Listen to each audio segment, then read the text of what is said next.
যে ফেরাউনকে এক থাপ্পড় মেরে সাগরে ডুবাইছে, আছে ওই ক্ষমতা আল্লাহর?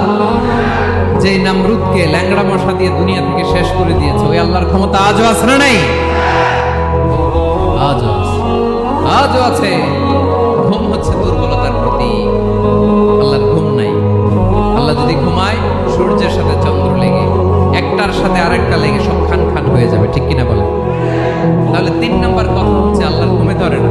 কি ধরে না? কিন্তু তন্দ্রা ধরে নাকি? ঝিমানি ঝিমানি আসে, ঘুম নাই। ঘুমের আগে যে তন্দ্রা আছে, তন্দ্রাও। এরপরে রব্বুল আলামিন বলেন লাহু মা ফিস সামাওয়াতি